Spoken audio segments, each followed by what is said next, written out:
Welcome to the Impromptu Board Gaming Podcast. Today, the panel takes a look at Kingmaking. Is it really a game problem or a player problem? Later, during the game show, we test the deductive reasoning of the panel. But first, here are some games we've been playing lately. I'm your host, Paul. And I'm David. I'm Andrew. Okay, and these are the games we've been playing recently. Andrew. Recently played games for me would be Kingdom Death Monster and Gloomhaven. Both campaign games. Both the bigger campaign-style games of moving people around on a grid to do things, but very different thematically. I guess both dark, but Kingdom Death Monster, more dark, more grim. Yeah, different systems, different things, but it's just funny that, two very similar-ish games on first glance. But the actual systems are very different, and chances are these are probably the main board games I'll be playing on a digital medium. Anything specific you want me to talk about these? Where are you in the campaign? Do you feel like you're halfway through? First third? Last third? Kingdom Death Monster, halfway-ish, maybe? Around there, I think, according to what Pirate Rob is saying. That seems about right. Halfway-ish there. And the Gloomhaven digital version, I have no idea. Oh, that's long. If you've only played like 5 games or something, you're definitely in the first third. Aren't there like 90-something scenarios in that game? If that's the case, awesome. Got a lot to do then. David, you've played it, right? I have. 90-something scenarios, right? Correct. It's probably not that. It's probably not. It actually might be higher than that. I think it's 95 was the official count, and then like fan-made stuff. Like there's always a bunch of content. There's like extras in the back as well, not including the expansions and other stuff. And then if you get the digital version, there's even a whole new campaign in there. Yep, I'm on the digital version. So do the new version, because I don't know, the Gloomhaven campaign, not the most exquisitely written, let's say. But that's actually a good thing in the sense that you don't need like to focus on the story Right. hardcore. You just need like the key points, and then you're fine. Yeah, and this helps in that you don't need the same group playing it every time as well. Yeah. Oh, okay. That's weird to think of that as a plus. It's a plus in that like it's not a legacy game, although it claims to be. It's a campaign game, and if for a long campaign, not needing the exact same people every time is definitely a plus. Agree with what David said. Flexibility, ease of play, all good things. Do you play with different groups? It's mostly just me and my brother, and then sometimes one of our friends will join. Oh, okay. So ideally we have 3 people, but if not, then we just go down to 2, and that's fine. Yeah, what about you, David? Oh man, wouldn't you like to know? I've been playing a lot of games online as well, mostly on Board Game Arena, and one game I've particularly focused on is Lost Ruins of Arnak. This game came out either last year? I think it's 2 years ago. 2020. Arnak is 2020. Came out during the pandemic, right? Oh no, it was right before the pandemic. So I believe it came out right before the pandemic, or right in the early parts of it. Anyway, point being, the game is very good. It's a weird take on deck building in that you have very few cards. Normally in deck building, you start with 10. This one you start with 6, even though you draw 5 each turn. So you're recycling the cards a lot more. However, the more cards you buy, the longer it takes to cycle through your deck, unless you specifically buy cards which do that. And thus, how strong your deck can be throughout the game can actually be very high, but it's usually not that big a deal. Plus, interestingly, cards that go through your deck again can also have a secondary cost, usually a tablet, and that adds to the strategy of what you need when you're going through your deck again to make it more powerful. It's a very unique design in that I've also had games where I bought very, very few cards until like the final few rounds. So maybe like 1 or 2 throughout 90% of the game, and done very well. Playing it online multiple times, like in rapid succession, has helped me understand the game, like the game mechanics and the value of different actions to a much higher degree. And it's made the game a lot more interesting, even on the easier side, which is a lot less challenging. The strongest players don't usually play, or people tend to not prefer it as much because it is just kind of easy street by comparison. But even that has a lot more strategy and nuance to it than what you might originally think just playing through it the first few times. I'm still not 100% sure what I think about the game, though. It feels kind of Oh, samey in a way. Or, every game is samey to a degree, but it's the variance in the cards you get and the actions you do isn't too different. You're always climbing the same temple track. The temple track always requires the same costs going up, so you always need that. There is a little difference in which spaces you're allowed to get. It is a worker placement game, and there's the randomness of when you go exploring, you always find something different, and you have to adjust based on those circumstances. And I think that's really the key to keep it fresh, or that keeps it interesting each time, is that there's a lot of pivoting you can do on your turn, although it's sort of minor pivoting in a sense, but it's still something different each time. And for that, I think that part's really cool, that you can't just go into it expecting a certain strategy. The only thing you can't expect is what you need to go up the temple track. And that's Lost Ruins of Arnak. Still highly recommend the game. I think it's excellent. But Wait, you recommend the game, but you don't know how you feel about it exactly? yeah, Okay. I feel good. I mean, I'm still playing it. I'm still going through it and playing it again and again. Still learning new things. Still enjoying it. I wonder if I would. Wait. Wouldn't you just say you enjoyed then? Then it's good. When you enjoy something, you don't know why, and then maybe something clicks and you don't enjoy it anymore. I'm worried about that. For now, it hasn't clicked. I feel I've gotten pretty good at the game in that regard, but it hasn't clicked as to like optimal play, like the best play. And so, or it hasn't really clicked on what I can't stand about the game. Okay. I thought your description was a little funny. It's like, everything you're saying sounds like you like the game. How come you don't just say you like the game? Like, It's so reserved. Maybe in a future segment I'll explain why I hate the game.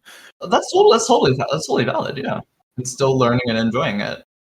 once you've found its key, like Achilles heel, and then you're like, oh, I get it now. I hate this game. Right. Maybe that'll happen. Maybe not. We'll see. I do feel like it might have been a lot harsher if I was playing this game a lot in person. The game is kind of fiddly in person. There's a lot of pieces. There's a lot of bits and parts to it. The setup is kind of a lot, and it is a deck building game. So there's the decks. What I do like about this is that you only shuffle once between rounds. Once your deck, if you draw your deck out in the middle of the round, then you just can't draw anymore. You don't reshuffle and keep going over and over again, which I actually think is a very nice, welcome change. You also shuffle your discard and put it under your deck between each rounds. So it's not like you'll start a round with just like 2 cards or something and then have to reshuffle. And I think you always have your full deck, although the order will be last in, last out. Yeah, so there's less shuffling. But being able to play it online, I feel, has really expedited the playing process for me, and I can like try stuff, learn stuff, and really figure out the game. So I don't know my opinion of it playing in person. It probably feel a lot different. Is shuffling a big deal for you guys when it comes to playing deck builders in person?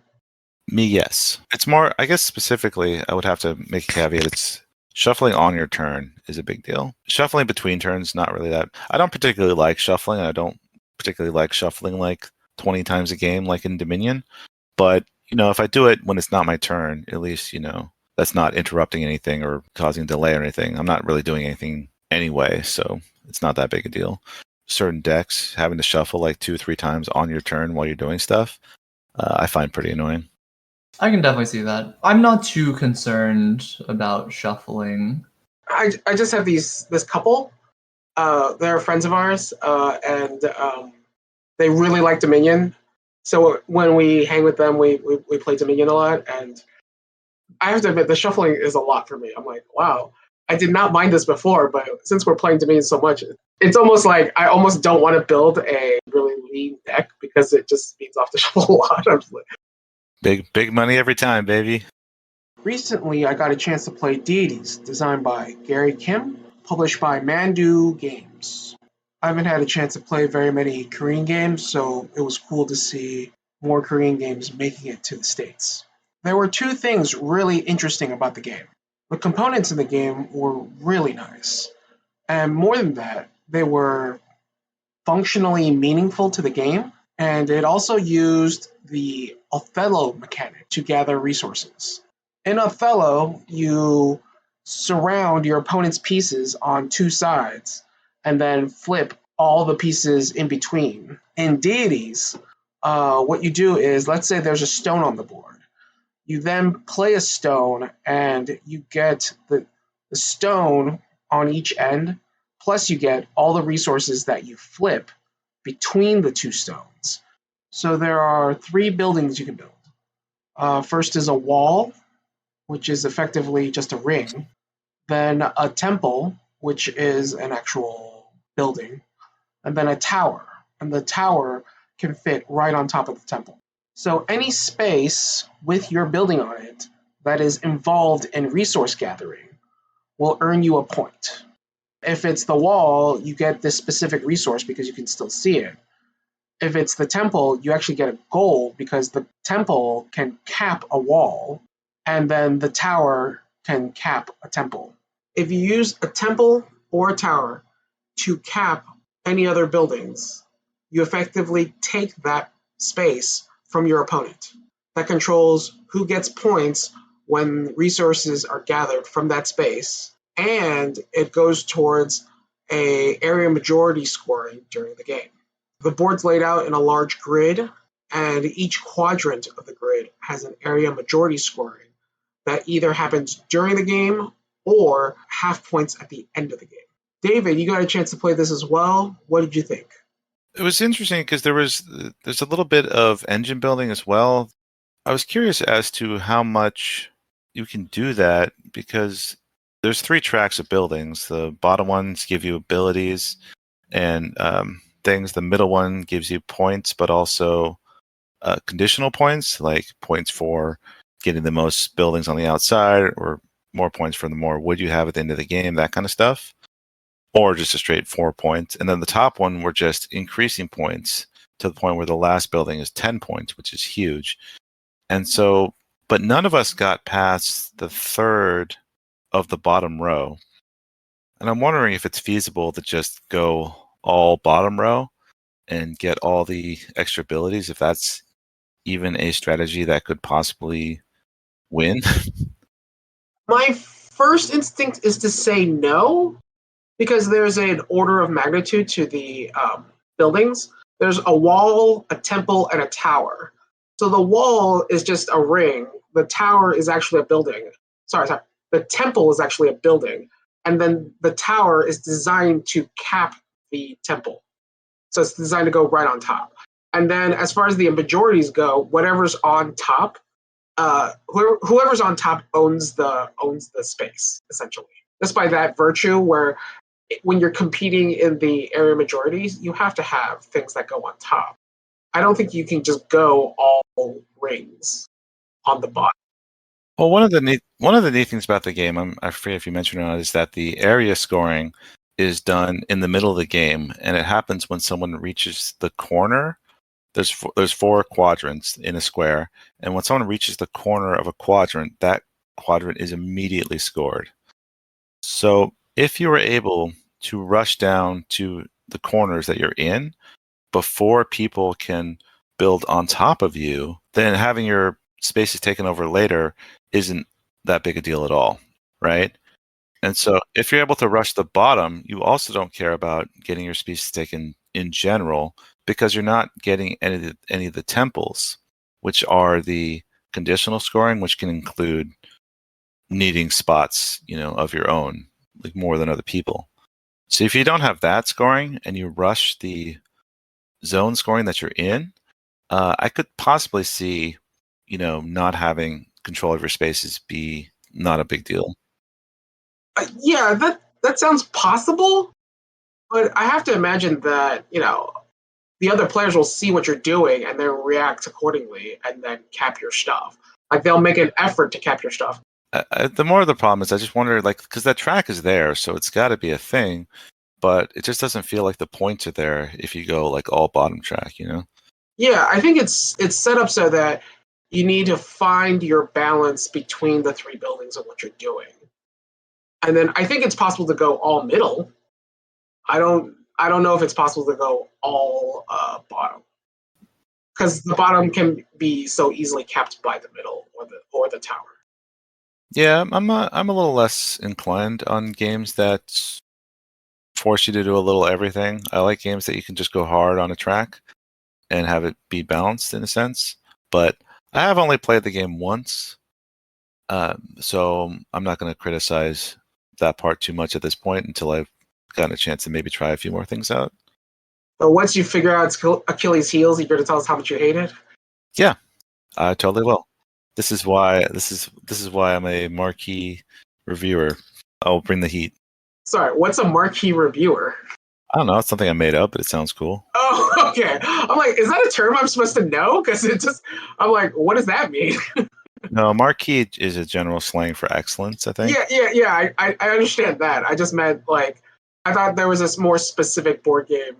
No, there's no marquee reviewer certificate. It is self-appointed and anointed. Is it just me, or do you appoint yourself to a lot of stuff? I mean, I have the power to do so, so I will. It's just like kingmaking. All right, from now on, I'll call you the Pope, the guy that crowns the king. You know, classically. The Pope crowns the king? The Pope didn't so much crown the king as much as he crowned the Holy Roman Emperor. It's a whole historical thing. Someone online is going to totally like look that up and then be like, no, that's bullshit. Yeah. No, please write a long post about it. I would. That sounds fine. That's something I did not know. All right, all right, guys. Let's move on to our discussion topic today. All right, the topic today is going to be about kingmaking. To start off, let's start with a definition of kingmaking. Kingmaking is a situation when you as a player in a game cannot win the game, but your decisions will ultimately decide who wins the game. Wait, hold on. Why am I the player that can't win? I feel like I play better than that. That's such a weak joke, man. I just don't like the definition. Go on. All right, fine. It's okay. So when a player cannot win a game, but will make decisions that will ultimately decide who wins the game. So we've all seen it in a lot of games. I think we've played every single role. I've definitely been the person who can't win and will decide who wins. The person who is winning the game and someone else is going to decide the game. And the person who is like in second could win the game if a third party makes decisions in my favor. I've definitely been all three of those. How about you guys? This is true. I've been all three of those as well. Anyone with enough experience in board games will be a part of all three of that. I gotta say, I feel like I get king made the most. Like I get what's like unking made, like king usurped. Is there a term for when you're the person on the bad side of the king making? Anyway, I feel like it most often happens to me when I explain the game to newer players. So, well, that's a pretty natural phenomenon. A lot of new players always feel like they intuitively attack the teacher because it appears at least that they are the most experienced in the game. Right. I understand why. It's just a natural inclination to be like, I need to, this negative thing, I need to target someone. The teacher can handle it. They know what they're doing, right? I'll go you one better. I've had situations where this is in Hansa Teutonica, where it is not clear who to block or who to attack. And people will default to choosing me because they feel like, oh, he's going to do well mid to late game anyway. Slowing him down now is completely fair. So they're using past experience in games to indicate who to attack. So it's very meta in that it's not in the current game you're playing. They're using previous experience to make the decision. Oh, I kind of use that a lot too, or not a lot. Well, I'll use it when I can, because Teutonica, if listeners don't know, is a very unique game where you can block people, but you want them to unblock you because you get a benefit, or to go through your block because you get a benefit. So in that kind of meta, I will usually try to block or target the person I feel is the most either desperate or determined. Fascinating. Like if I get a feeling like they really want this action, it's like, yes, I will block you because I know you're going to plow through me anyway, and that's what I The want. most desperate. I like that. Yes, desperate. It's like, oh, you really want that, huh? Well, okay, cool. Let me just take advantage of that. Or the most determined, like they're going to take it no matter what the cost. At which point you will tack on a very large cost. Yes, and thus I want to be part of that cost. Yeah. I have to admit that one bothers me a bit. I understand being attacked if I'm the leader, or if the board situation as a whole kind of indicates that that's the best move or the most logical next move. But when you're using some kind of weird outside the game meta, I have to admit that does bother me. I don't think it's outside the game meta. I think it's all it's kind of. I mean, I guess you can figure it that because I'm in that instance I'm focusing more on playing the player, not the game.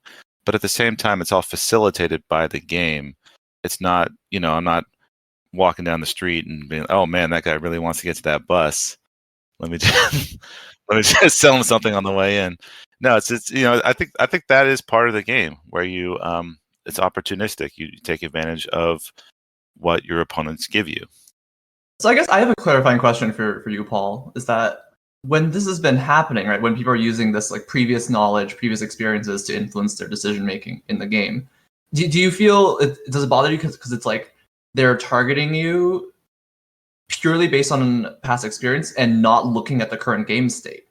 In this specific example, as far as like Hansa Teutonica, the specific game state doesn't tell you a lot. It's too early to really have a sense of who's in the lead, or because everyone's starting out. Okay.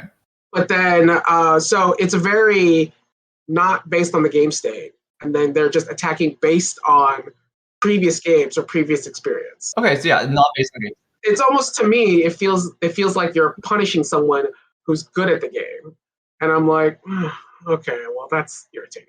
Well, it sounds to me like you think you more highly of your skills than perhaps are they. If that were true, then they wouldn't attack me. Isn't their actions indicative of what they think? So yeah, there you go. This is a compliment. Then, if they didn't attack, if you didn't, you'd be more upset. You'd be more upset if they didn't attack you because you'd be like, "Come on, man, I'm good.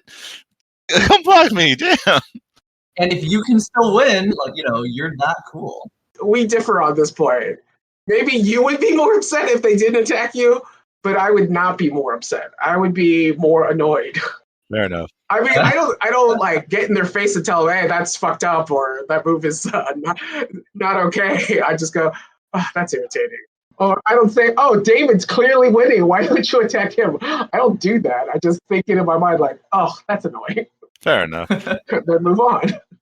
I gotta say that when I heard this topic and when I was looking into it a little bit, I didn't have too much trouble finding examples of either personal experiences or games that I felt did kingmaking very poorly. But like finding a game or finding examples of a game that does kingmaking well, I felt was really difficult. And by doing kingmaking well, do you mean like trying to avoid the problem as best as it can? That could be part of it, or it could just be like they know it's going to come up, but they handle it well. There are other than thematically, there are some games where thematically it makes sense, but otherwise, yeah, it's one of those things that I don't know. It feels like it's very hard to do well. Yeah. So one of the classic ones is you make everyone multiplayer solitaire, and you're only competing on very limited specific points. So like if you're building your own tableau, an example is like Reef, where everyone's building their own tableau. You can't really affect what's going on someone else's board, but you do kind of compete for the cards as far as scoring conditions and which coral you're going to add to your reef. So, and that's it. That's all. That's the only 2 points you compete on, and really, it's all in drawing the cards when. So, I feel like that's a kind of king-making proof game. I mean, how well you're going to do cannot affect how well other people do, and how well other people do cannot affect how well you. So it's very like You can't kingmake in that game, or I don't see how you can, other than you happen to take a card that someone else wanted. I like interaction in games too. That's fine. So there has to be some interacting points. I've played Reef. I've never felt at any point, oh, clearly they took that card. Now I've lost. That's it. The game's over. A total loss. I'm going to sit here for the next half an hour, just try to close a gap that's not closable. That's just never happened. Well, that brings up another point about kingmaking, is that it's generally speaking, kingmaking is either only happens or is only really noticed at the very end of the game, where it's very obvious. Whereas you just brought up an example, or a theoretical example, of where it happens, and then you have another hour or half an hour of a game where you're just upset or you're just out of it. That tends to happen a lot less. Generally, I feel like moves made in the middle of the game are not considered kingmaking. It depends. I think it depends on the game, because if there's a whole lot of game left to play, like that one move is not likely to have lost you the game, or you can't. Making that claim sounds ridiculous. In the first 20% of the game, and then you have 80% of the game to go. You're like, oh no, man, I lost. Well, I suppose an 18xx player may disagree with you. I don't play ATNXX, so Well, yeah. Go ahead, write your letters in, audience. They're pretty wild. Sometimes, like, you can come up to the middle of the game. It's like a 4-hour game or something. And about 2 hours in, sometimes, not all the time, sometimes they'll be like, all right, here's what's going to happen. He's going to, probably win, and then he's going to do this, and he's going to do that, and they're going to do that. And I'm like, dang. You could just play a different game for the next 2 hours instead or something. Sounds like, I guess it's not always the case. It's very deterministic, and so they usually have a very good handle of what's going on, which is very impressive, but also very intimidating in some ways as well. Right. I almost never want to play with them. Do you guys have examples of games you feel handle kingmaking well? No. So I actually do have one that comes to mind. Maybe not necessarily well, but they certainly addressed the issue and did something that I felt was pretty clever. It's a game called A Meritocracy. I don't know if y'all have heard of it, actually. I don't know this one. I've heard of it, never played it. Okay, yeah. It was made by local game designers like 6-7 years ago. The idea is you're trying to run a presidential campaign to be president of the United States. It was released in like 2016, very thematic, all that stuff. Okay, you can play 3 players. And if you play 3 players, the idea works is like there's these various like campaign issues or headlines or whatever that you're like trying to garner votes for or something. You're sending your campaign staff to these headlines to convince people of stuff and get votes out. So if you could imagine a triangle for like 3 people, each vertex being where the players are sitting, and then the sides of this triangle are where like the campaign issues are for. So essentially, there's one campaign headline you cannot interact with, right? And that's the one that that's sort of connecting the other 2 players. So I thought that was very clever in that, sort of semi-explicitly prevents like a more like direct, obvious kingmaking situation, and that if you are the third place kingmaker type player, you can't directly influence that specific headline that the 2 are competing for, but obviously how you decide to your own actions can still influence what the other players are going to do, but just not in that super direct way. So there are 3 issues, and then any given 2 players are dealing with one issue alone. So there are like 3 issues in total. Any given player can interact with 2 and like compete for 2 of these issues, right? Okay, I think I get it. Okay. I feel an obvious answer is games that do kingmaking well are games that just kind of head on address the situation, and one of the main ones, of course, is just negotiation games. Okay. If the negotiation is part of the game, then obviously your perception or your threat level is part of the negotiation. And an extreme easy example of kingmaking, like thematically integrated, is simply the Game of Thrones board game. It's literally in the title. If you want to be king, you need the right allies. You need people who like you. You're just going around pissing everyone off. They're obviously going to work against you, and that's all thematic, and it's part of the game. It's hard to complain about kingmaking when it's a Game of Thrones. It feels like you don't understand the game. Right. That game really does a good job of setting expectations. Yes. Which I think is a key thing in any kind of disappointment. If someone tells you, hey, you're getting into a situation where this disappointing thing may or may not happen. You're prepared for it, and then it doesn't hit as hard when it happens, or if it happens. Right. Or at the very least, you're not blindsided by it, which I think is a key difference. Yeah. And it's mentioned, I don't know if it was mentioned earlier here, but games, there's a couple of mechanics that seem to help with Kingmaking as well. One, I feel, is just simply friendly ties. There's a lot more to games than just, the tiebreaker.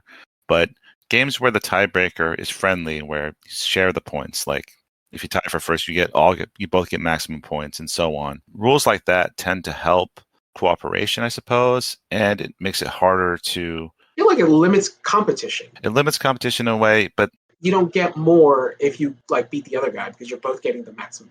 Right. And you don't hurt someone as much by going into some place. Oh, if you tie someone, you don't hurt them. Yeah. A fights B, so then C wins. It's less of that because A and B just both get the same benefit that they would have anyway. Obviously, there are exceptions to this, and you can still screw some over to some degree, but it makes it a little bit harder.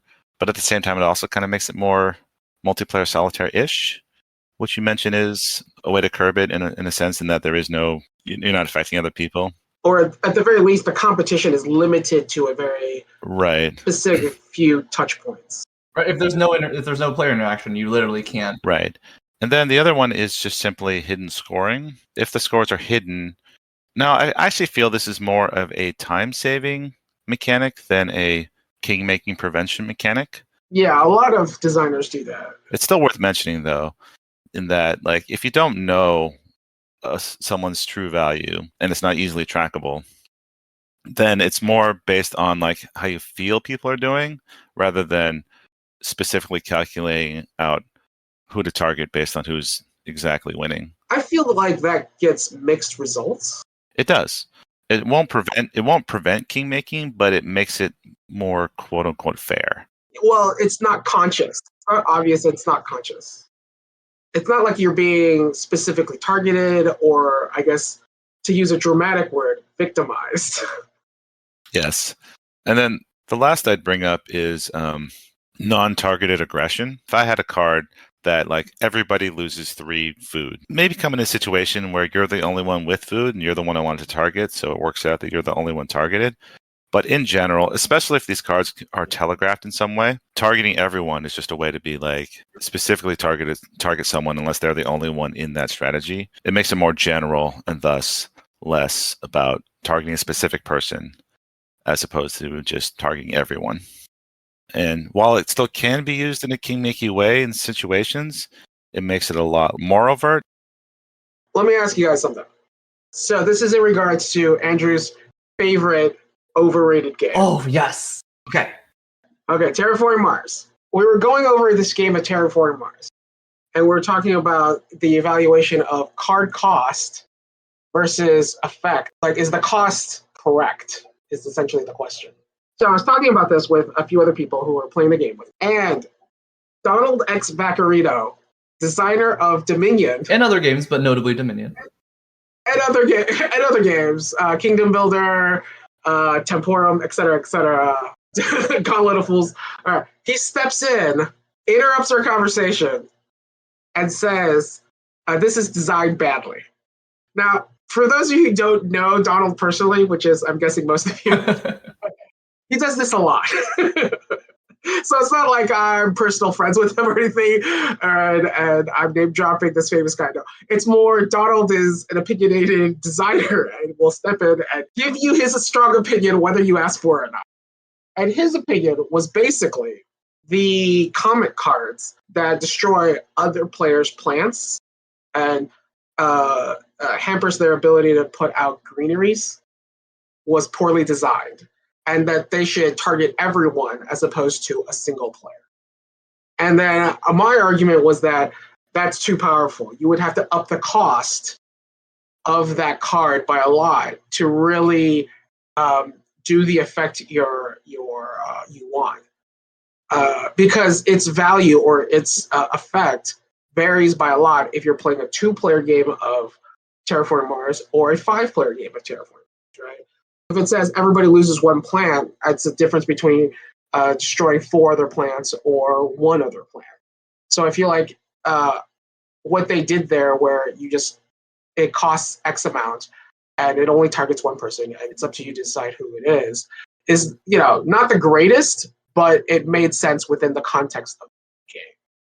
And somehow just targeting everybody, though it would, I guess, reduce kingmaking, which is fair.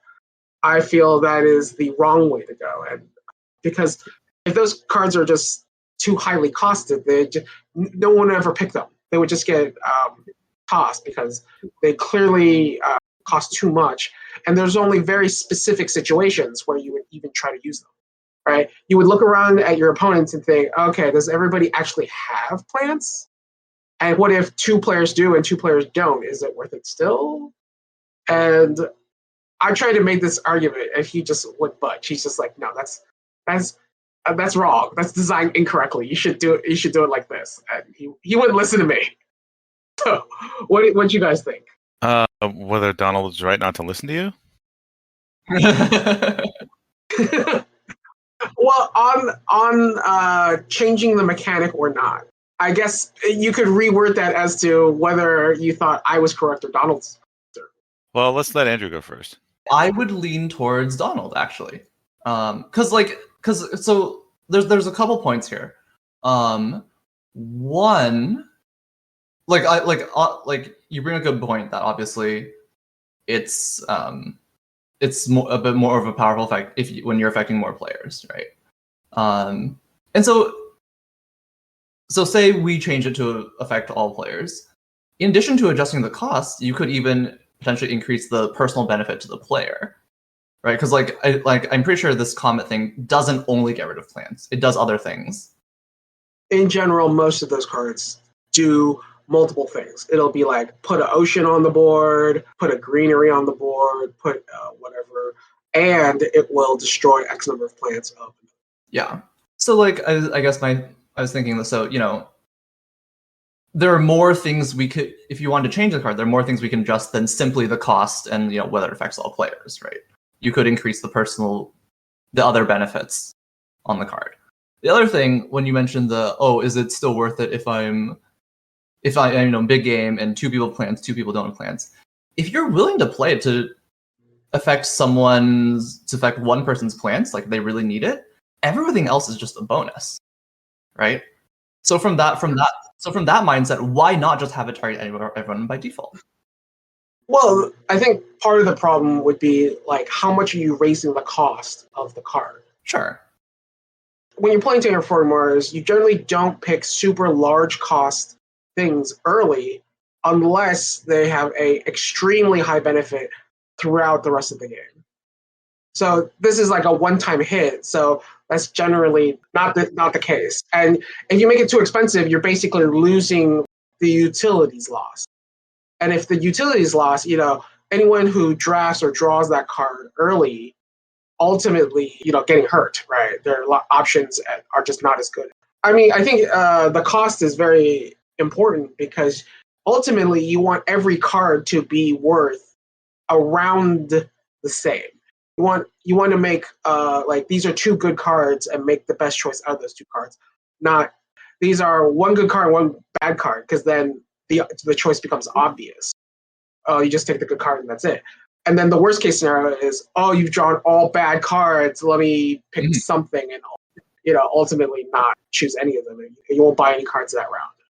Ideally, I would think is you want the card's value to be a little variable with where you are in the game, a little variable with how much this will hurt an opponent, and a little variable with how much it benefits you. That variance needs to be relatively small so that you're making decisions amongst more than 1 good card, not make the game more obvious as far as, this is good now and this is only good in these fairly specific situations. I think ultimately that makes the game worse. I fully agree, and I think all those things you said apply to the cards in question that we're talking about. You want it, right? Ideally, you want to hit plants, deny someone, be able to convert it into production or whatever. I guess I'm thinking the energy on my gigs convert heat. Right. That using when you actually want to use that card will depend a lot on those things based on those variables you mentioned as well. Like, I agree that you have to adjust the costs accordingly if we change the effect, but like it seems very reasonable to me to just have it target everyone and sort of and have a higher cost. and adjust something else about it. Yeah, it might not even be that much higher. It might not even actually be that much higher. I mean, yeah, we're just talking about two variables, right? The cost of the card and how much it hurts another player or multiple players. So if you change one, in general, you have to change the other. I don't know if that's necessarily true. Although, I mean, I guess you should. It depends on the game itself. The problem here is that we're going off a little off topic. The topic was more about if kingmaking, where if you have a card and it targets everyone, it's only kingmaking if it only targets one specific person. As it is now, the card And targeting that person would actually affect who wins the game. right, and so the card as it is now is just not a good card in terms of a lot of things. One is that the specific targeting is just really, really poorly implemented in Terraforming Mars. Oftentimes, it can be even devastating to have your resources removed and just you, and you're the only one that suffers. Furthermore, the person playing the card is often suffering because they're overpaying for a card that just hits one opponent, whereas all the other opponents get to thrive. It's kind of like the classic A targets B, so C wins kind of thing. And thus, in those regards, it's just a bad card in general for the game, I think. Really? So, do you both agree with Donald that it should be more along the lines of target everyone? I think I do, yeah. Well, I guess I'm in the minority here. I think David isn't arguing for a redesign. Dave's arguing to just cut that card. I think we should cut the card altogether. Although the events that bring comments. Well, not the comet itself, the events that target other people specifically. And you have to choose. I guess you can choose not to do it, but then that's losing your self value, sort of. Okay. In most games of Terraforming Mars I've played, and I have to admit it's a lot, the runaway leader thing is generally fairly obvious. I think the targeting as far as the comments usually goes to the right place. Once in a while, like it becomes like, oh, there's no one to hit but this person, so they hit them.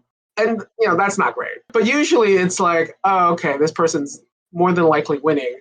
Maybe this other person has more plans, but since they're not winning. And maybe this is just like the people I play with. Everyone knows the game well enough to like, okay, this person's clearly winning.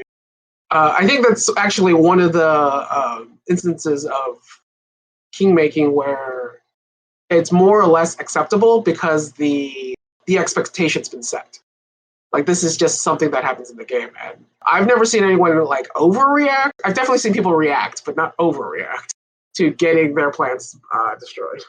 Sorry, there's levels to this because while getting your plants destroyed is usually not the worst thing, and in fact, I kind of like the one thing I like about getting your plants destroyed cards is that it prevents people from hoarding 30 plants, so they can just build a city. Who hoards 30 plants? Well, no one does because you can get your plants destroyed. Unless you have the protected habitats card, then you could do it. But you could hoard 30 plants and then build a city and just go around it if you're the first person to have a city, stuff like that. I guess that doesn't happen in Terraforming Mars because you want to go out earlier to get those oxygen points, and Terraforming Mars to increase your money. I think that's just bad play. Yeah, the terraforming points increase your income from round to round. I'm not trying to get into specific of Terraforming Mars. I'm just talking about a use of the attack, like a targeted attack. It would have the secondary effect, if it wasn't already bad play, of preventing people from hoarding their plants. You can see this in Dune Imperium, where they don't have a limit on intrigue cards, but they do have a space where if you have 4 or more, someone will steal one. So that just indirectly prevents people from having more than 3 intrigue cards. It discourages. Yes, strongly discourages. Oh, okay. As far as Terraforming Mars, like it already incentivizes you to not do what you're describing. So it seemed weird to me that prevents this problem that's not a problem. Like, okay. Yeah, but the point is that like those are the secondary effects of the attack cards. But anyway, the Donald is more right than you are. I don't agree, but that's fine. I had a feeling you wouldn't. Okay, do you guys have any examples of kingmaking situations? No, it's never happened. I think one of the main things to talk about for kingmaking is that it's not always so obvious. The most frustrating one for people, I think, is the one not where you have to pick something and then one person will win based on what you do, but it's also where choosing nothing is also a choice that allows someone else to win. I think that is more frustrating than the other situation where you get to kind of choose and it's really obvious. That takes the agency of staying out of the player's hands, and it makes some people very uncomfortable. Maybe that's not the right word, but at least uneasy. Because I feel like I have a pretty hot take on Kingmaking, which I want to save till last. So get ready for that. But I feel like the perception of it is often the worst thing as opposed to the actual action of it. I think so. If you set expectations for it, it really doesn't hit as hard. It's when you don't see it coming and you get blindsided, then it's like, oh, this fucking sucks and came out of nowhere. You feel like you were wrong. Yeah, you wronged me in a way that I don't deserve. Why does everyone who gets king made against have a lower voice and limited vocabulary? It always seems to happen. I don't know why. Let me give you guys a hypothetical situation. Ready? You're playing a 4-player game. You are player number 4. You're in last place. Sure. You cannot win the game. It is mathematically impossible. Players 1 and 2 are player 1's leading and player 2 is second, and it's pretty close. And because of the nature of the game, you can make a move that will hurt either one, therefore giving one of them the win. So player 1 is winning, but player 2 on his previous turn has attacked you in a manner that made it impossible for you to win. Okay? And there's player 3. Player 3 is not in the running to win, and player 3's score is relatively close to yours. So do you A, attack player 1? That guy's winning, and it seems natural to attack the person who's furthest in the lead to limit the delta between your score and the winning score. Or do you attack player 2, the person who wronged you, so as to get them back and clearly indicate that being attacked will garner reprisal and will not go unanswered? Or do you attack player 3 to guarantee that you're not last? And there's something to mention that you don't affect players 1 or 2, so you're not actually kingmaking as far as who wins the game, but you are setting up a situation where you're not affecting the end of the game and you're definitely not coming in last. Now, I've definitely met people who have done all 3. Various people like diehards of their position. Some people are always attack the guy in front and limit the difference between your score and the winning score. Some people are like, oh, he attacked me. I got to hit him back. That's just the way it is. And an unusually high number of people, which I think is weird, is attack the third guy. I don't care about who's winning. I just don't want to be last. And their sort of like emotional attachment to not being last is so strong. They just do it. And I'm like, okay, that's weird. I don't know. I find that I don't understand that specific concept, but Understand a little bit more. If you connect it to just an emotional attachment of being last, that's a little different. But if you rephrase it as a lot of times in kingmaking situations, people will not even care about that and just pick the option that's best for them and let the pieces fall where they may. If you're playing a game that's just, let's say there's no points, it's just ending placements, and you have a chance to be third and not last, that's what you do, right? You play to improve your position the best, and that would be the option that does that. But does that go toward just scoring the most points or actually changing your position in the 4-player game? I think, it depends on the game, but those are the same things. Those are usually the same things, but not necessarily the same. Is your attachment more to not being last, or is it to scoring the most points from your given position? Oh, for me, it's always I want to play the best game I can. But for the situation you're talking about where you said you couldn't understand the connection of not being last, I feel like the third option is two ways of looking at it, which is to just do the best you can, which would be to not be last and be third. But you could also weigh it as no matter what, I just don't want to be last. Those are two different reasonings for the same answer. So how would you guys answer that question? 2. Definitely 2. F that guy. But Right.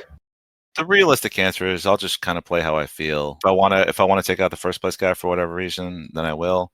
If I really want to retaliate, then I will. Oftentimes, my retaliation would be based on how. If it was a good attack, like, oh, you really caught me off guard, I'll actually give you more respect than hatred, generally. Respecting the plays. If it's the only factor, then yeah, I'll retaliate. If there's other things like, oh, that was good, respect. Hey, I don't wanna come in last. Let's go. Other times, I don't care what place I come in. I want to try to even the playing field a bit, and so that people fight it out for first. It's more entertaining for me. I do agree that it will depend. If I had to choose, like, if it's obvious, if like I can calculate, the how much it would affect the points based on an action, I would go for the biggest point change, whether it's boosting my score or hurting someone else's. Yeah, it does sound like the score boost is tied to option 3, where you're not in last anymore. You beat the third place guy. But I don't know. I mean, it could be that you get third play, it just crashes the third place player's game, so they lose like 40 points. I mean, that's possible. I don't know the game we're talking about. Obviously, it's just some hypothetical. Yeah, I agree. I think overall, I would choose 3 more often than the other 2. So you would attack player 3 Yes. and not affect the outcome, or because you don't want to be last? We're assuming that attacking player 3 is your best personal move for the most points or whatever the status is of the game, as opposed to just you stay the same, but player 3 loses like 100 points, so you get third kind of thing, if that makes sense. I think our general take is that in those situations, you play to what gets you the most points. Again, it's a hypothetical, so we took the question as it was presented. In a different game, I might just go after player 1. Your answer's the same. You attack player 3, Andrew? Most points, or cause the biggest change in points or something. I think so, yeah. Although sometimes I've done it unknowingly. Like this is a perfect information hypothetical, but a lot of times you're not sure who's in first place, but you are sure who attacked you earlier. so wait, that's player 2. That's player 2. Yeah, sometimes I'll do that. Okay. Oh, for sure. So player 1 is definitely in the lead. Player 2 is the one who attacked you, and player 3 is just third and kind of in the same boat. He's next to you in the same boat. Yeah. Yeah, it really depends. Like in a straight open information scenario, it's probably player 3. But in a real game, oftentimes there'll be a game where like, well, player 1 is highest on the score track right now, but player 2, has hidden information, has like 3 bonus cards. We don't know what they are. And player 3 has like potential. We think they're going to do better later. Who do you go after? That's usually where it comes down to. And so, oftentimes you just don't know, but you go after who you perceive is doing the best or is hindering you the most, I suppose. Like, stop that. I usually attack player 1, usually not 3. I don't have a big attachment on not being last. That just seems very, like, whatever. There's not a lot of difference between being third place and fourth place to me. But attacking player 1 for actually being in the lead, that's the one I would do the most often. And then depending on how heinous player 2 attacked me, sometimes I'll attack player 2. So how do you guys feel about Lords of Waterdeep? How they handle hidden information as far as what your scoring bonus is and how it pertains to Kingmaking. For those of you who don't know, Lords of Waterdeep, you recruit a bunch of adventurers to go on quests.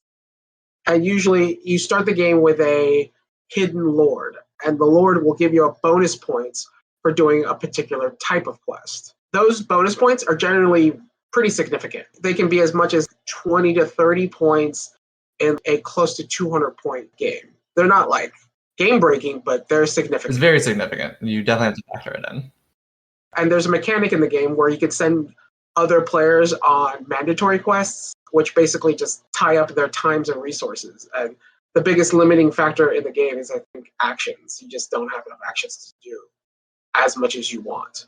So as far as how it deals with Kingmaking, what would you give Lords of Waterdeep? I would give Lords of Waterdeep like a 2 out of 10. 2 out of 10?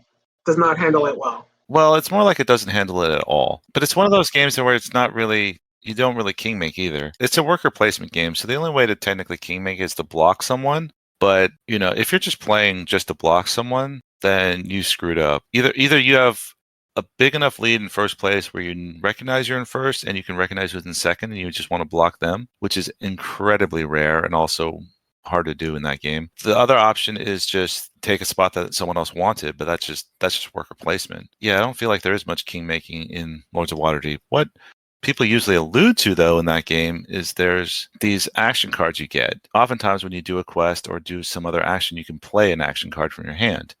And these action cards give you a variety of bonuses, but there's one in particular which is particularly not well done, and they're called mandatory quests. And what you do is you play the mandatory quest on someone else. They have to do the mandatory quest before they're able to turn in any of their quests. And quests are a big part of how you win the game. So you're essentially hindering someone, and you have to choose someone. And this may be what you're getting at with the kingmaking, and that who do you choose, right? Because it's just all negative. You do get a little bit of reward for doing the mandatory quests, but it's not value. It's one of the worst parts about the game. No one likes mandatory quests, unless you're a particularly negative individual, perhaps. You really like making people suffer. The problem with it is that not only is it annoying and generally unnecessary, but also it's bad for the person playing it. The only time I'll play a mandatory quest is when I have no other cards in my hand. It's just mandatory quests, so I kind of have to do it. I still want to if I do a spot that also plays an action card, but in general, if you play a mandatory quest, that means you're not playing a card which gives you a benefit. You're just hurting someone else. And that waste of tempo is bad for you. But in the situation where I have to play mandatory quests, I have to, just figure out who I think is winning. Having it tied to such a dumb, poorly designed action means that the art of attacking the leader is not done very well in Lords of Waterdeep. That's my opinion. You guys both heard me mention mandatory quests, right?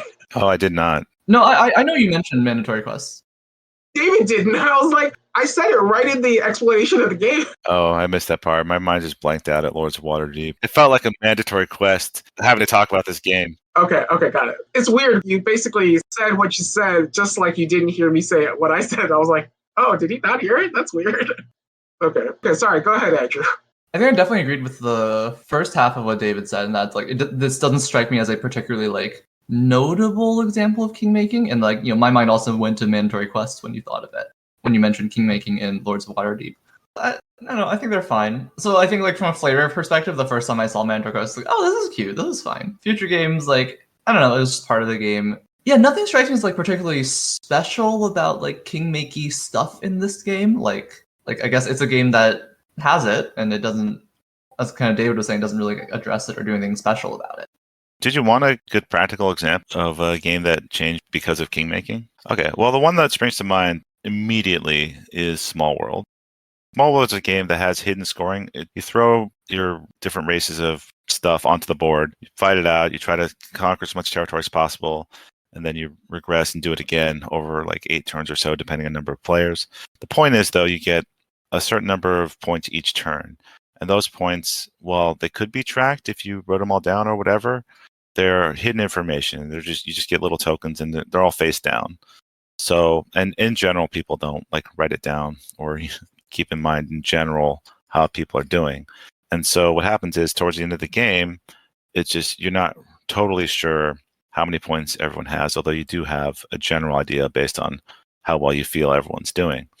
The reason this is important, or the reason I bring this up, is because Small World is based on a game called Vinci. Vinci came out several years before, and it's pretty much the exact same game with a different theme. But one of the changes they made from Vinci to Small World was that Vinci is open scoring. You keep track of your points on a score track around the board throughout the game. Whereas in Small World, you have the hidden scoring like I just mentioned. And so the reason this is important is because if you've ever played Vinci, you'll know why this was done. What happens is, in the last turn of Vinci, in turn order, everyone will just simply go after whoever's highest on the score track. You will all gang up on that person until that person's no longer in the lead. Then you gang up on the next person. And this gave assuming they're within striking distance, this gave the person in last place a ginormous advantage. Last in turn order, not necessarily last place in score. Right. And turn order wasn't determined in game. It's predetermined. Whoever took the first turn will take the first turn in the last round, and so on. And so whoever went last has a certain advantage. And so in Vinci, in particular, you essentially wanted to be second place going into the last round. There's a big fight for being exactly second place. The whole meta of the game went around that scoring track, which everyone could see. And if you weren't first, you just got ganged up on. That's just how it was. But with Small World, because the score is hidden, that takes a lot of that out, and people generally just try to improve to get the most points they can. If you have a choice of whose territory to take, that may be a factor of who you perceive is winning or who you think is doing best. But it takes a lot of the ganging up and, I guess, collusion out of the game and makes it more of an open, chaotic field like it's supposed to be.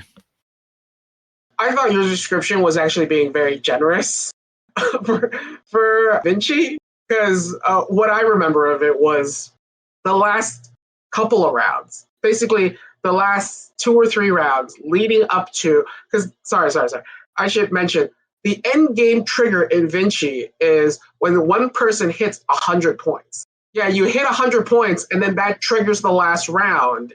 Oh, I forgot about that. And then everything David described happens.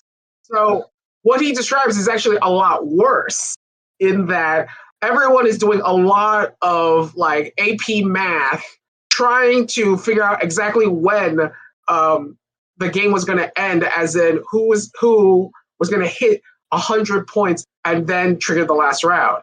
So then, and some people wanted it to happen earlier, some people wanted it to happen later.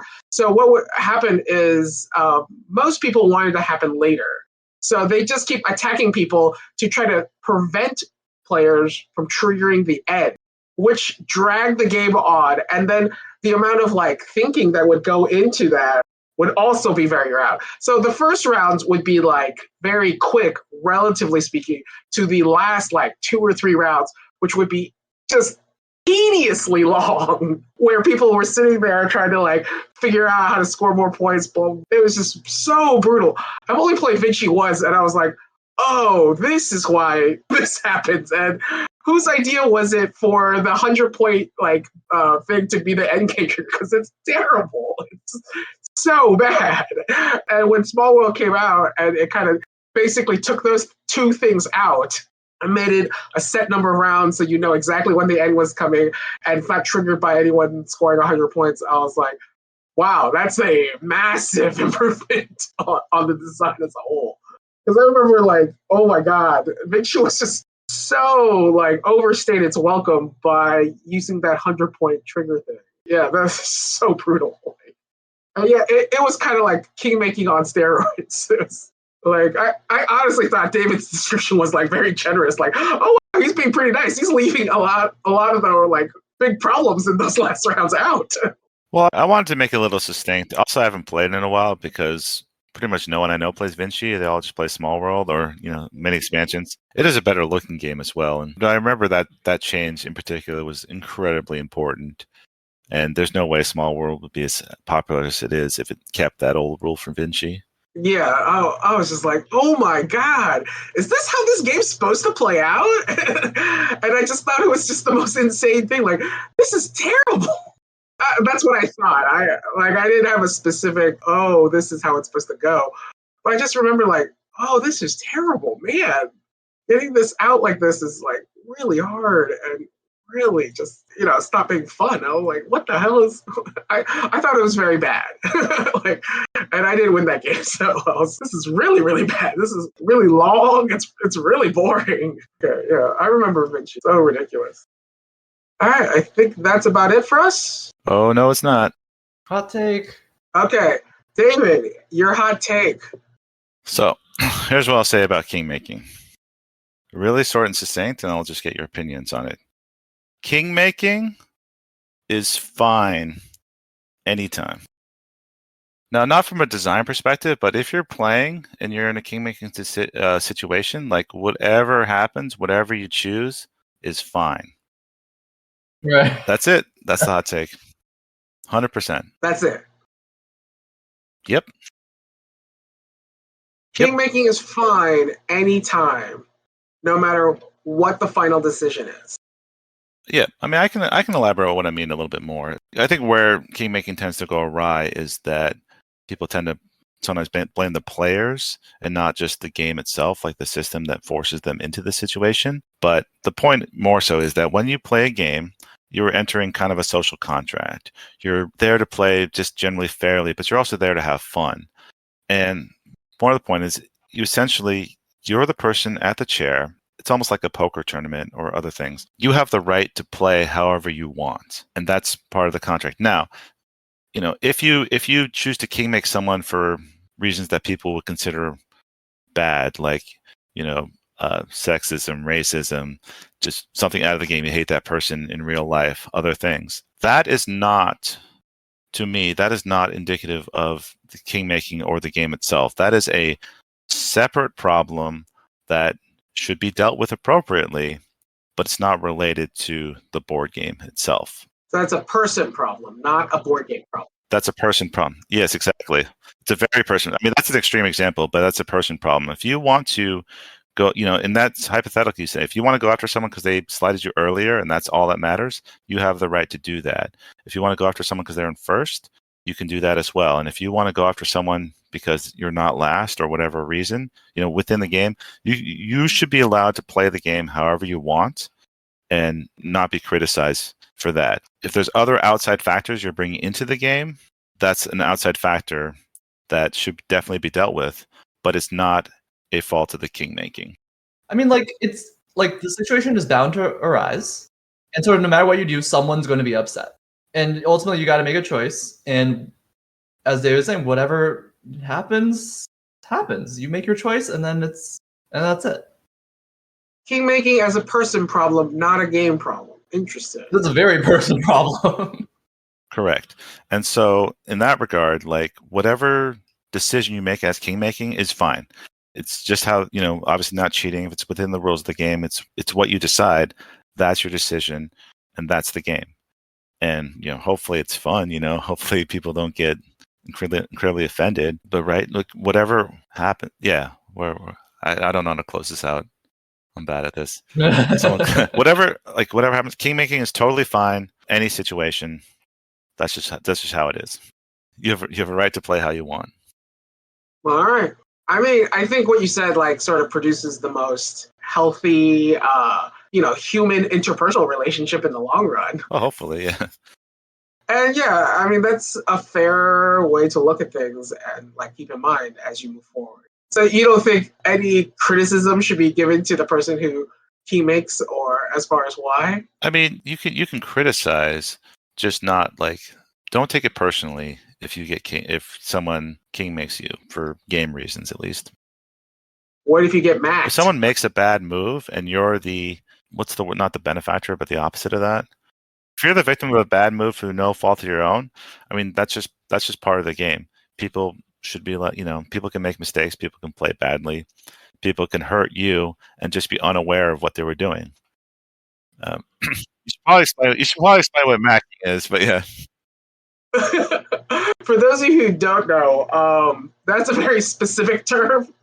It refers to a friend of ours who, actually, I haven't seen him in a while, but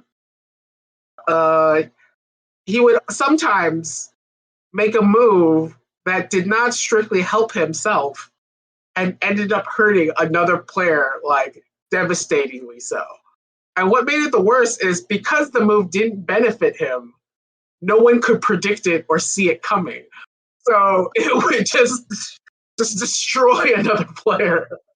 It was just insane. And if you've heard our top 5 list, a lot of those games are very difficult and very unforgiving. So having someone throw a monkey wrench in your program where you can't see it coming can be just devastating. And then there's no way to predict it, right? Because by definition, the move doesn't help him. So why would he do it? And he just did it. And you're like, what the hell? Oh, it gets even worse if you try to predict it, because if you try to predict it, he ain't doing it. There's no reasonable way to predict it was kind of the joke. because you just can't see it coming. Like, this move doesn't help you. Why would you do this? Pick a move that helps you, and then that's very reasonable. But I did this, and then it's just a very specific conflict because and we were playing games that are extremely like just low margins for error. Any kind of monkey wrench, and it's oftentimes a cascade effect that really would destroy someone's game, and you're like, whoa, dude. And just the same guy would do it a couple of times, and then he kind of got this rep. Like, dude, what if he maxed? You just can't see it coming. Like, but that's part of the definition. Like, you can't see it coming. Well, yeah, I've kind of got an example of bad king making, but it's a player's choice, and that was with you. You, me, or you, Andrew? You, Paul. Oh, okay. There was a game of Carson City. I think it was, I can't remember. But anyway, it was me, Paul, two other people, and this guy. And it was this guy's first game. Oh, okay. I remember this one. What happened was, in the first round, if you don't know, Carson City is a 5-round game. I won't get into the whole thing about it, but all you need to know is Carson City's 5-round. And part of the game is that you can take the same spot as someone else, and then you have a shootout. That's part of the Wild West appeal of the game. Anyway, what happened was, in the first round, Paul went on the same space as this guy, or maybe he went, I can't remember. Anyway, they had a shootout, and because of that shootout in the first round, the guy proceeded to just target Paul relentlessly throughout the rest of the game. As it was explained to him several times, to the detriment of his own game, and obviously the detriment of Paul's game, for the whole game. It was quite ridiculous. Although honestly hilarious. Very frustrating for Paul, and he just, we tried to like give him, hey man, this is not how you're really supposed to play the game. That game was you, me, John, the new guy, and that's it? Or is it just the four of us or five I think of us? It was a 5-player game, but maybe it was 4. Oh, okay. Could have been 4. Either way, it doesn't matter. The point is that's not how you king make? That is how you king make, but I will defend his right to do it, even though it was very dumb and very annoying. The hill David dies on, defending what a dumb person did while telling him to his face it's still dumb. Yeah, basically. So I remember this one. So if you know Carson City, it's a worker placement game. Unlike most worker placement games, 2 people can take one action, but only one of those 2 people is going to get the action. It's actually strategically advantageous to not telegraph you're going to get into a fight with someone. Basically, you keep playing until you pass. And then if you pass, you get to pick your role earlier in the next round. So if you're going to get into a fight with someone, you generally want to use your last couple of guys' actions to place your guys there and not let them react, essentially. But what was going on the board, it was pretty obvious from the way I was playing what buildings I was going to take. So the new player, obviously being new to the game, didn't understand what I was doing and didn't understand that it was obvious. So he just took the building he thought was good, which was fine. And that building was good. So he didn't do anything wrong. I then proceeded to, as my last move, take the building that was best. And then, we both had passed. He couldn't react. We fought, and obviously I won the fight and took the building from him. From there, it was pretty much what David described. It was like, okay, for the rest of the game, all you want to do was shoot me in the face, as opposed to build up any infrastructure to like buy points, which is what you do in that game. I think like he did fine for his first game doing what he was doing. I wasn't gonna get in his face or like get too serious about it because it was his first game. And then, I also played the best game I could. And the result of that was this guy was not going to let it go. Yeah, it was pretty funny, as I recall. Well, I'm glad you have a good sense of humor about it. Yeah, I mean, it was his first game, so it's hard to like say, well, clearly, he played a million times and he chose this incredibly bad strategy and came in last through his own conscious choices, even though he was being advised otherwise. The only reason he stepped into the first trap is because he didn't know the game at all. I'm not going to blame a guy for that. That's just his reaction afterwards, to some extent, is his fault. If he doesn't know how to let things go, he doesn't know how to let things go. That's not really on me. Yeah, that was a pretty funny game. Amanda still loves to tell that story and use it as a example of how I antagonize people and have them shoot me in the face all game. Wow. And I'm like, hey, you don't have to tell that story. But she loves telling that story. And John actually pulled me aside later and was very apologetic. Like, sorry, it was his first game. I didn't realize he was going to do that. I was like, no, it's okay, dude. That's not on you. I get that it was his first game. It's not that big a deal. John's a nice guy, so I wasn't really going to blame him for anything. Oh, you should have been like, you owe me for this. I know, I should have flipped his table over. You owe me forever. The table up. Starting with getting a new table because this table sucks. One day I'll come calling. Debts have to be paid. So ridiculous. Sorry, Andrew, do you have any fun king-making stories? Nothing that stands out nearly as dramatically as anything y'all just said. Clearly, you've never had someone try to shoot you in the face for a whole game. No, I haven't. I haven't. Well, good on you. I don't recommend the experience, but it does happen. Okay, I guess we'll wrap it up there. And with that, let's go ahead and move on to the game show. Today we're going to be doing question and guess. I'm going to think of a board game. Each contestant's going to get to ask one question, then make a guess as to what game it is. Your questions can be any question you want, as long as it's not what's the name of the board game, or what's its BG ranking, or anything like that. Oh, so to be clear, these don't have to be yes or no questions? They don't have to be yes or no questions. Okay. You can ask who publishes it, what's the player count, how heavy is it, etc., etc. Are we allowed to look at BGG? Sure. Go ahead and look at BG. Oh, good, because I'm on there right now. And did you know there's a Mysterium Kids? No, I didn't know that. What? Is it like Mysterium with less frightening pictures for children? I guess so. I mean, the background's still kind of mysterious, but then there's kids is in 4 different colors, all kid-like. It's only 21 minutes. Yeah, sorry to derail it, but this was very important. All right. I can't guarantee I won't cut that out. Okay. We have our first game. All right. My first question. Is it Dungeon Lords? No, it's not Dungeon Lords. Okay, so I'm going to guess Galaxy Trucker. No, it's not Galaxy Trucker. Oh, I feel like I'm really narrowing it down here. Definitely eliminate 2 games from your guesses. Good gosh. This is going to take a long time. We could just turn it into this guessing game.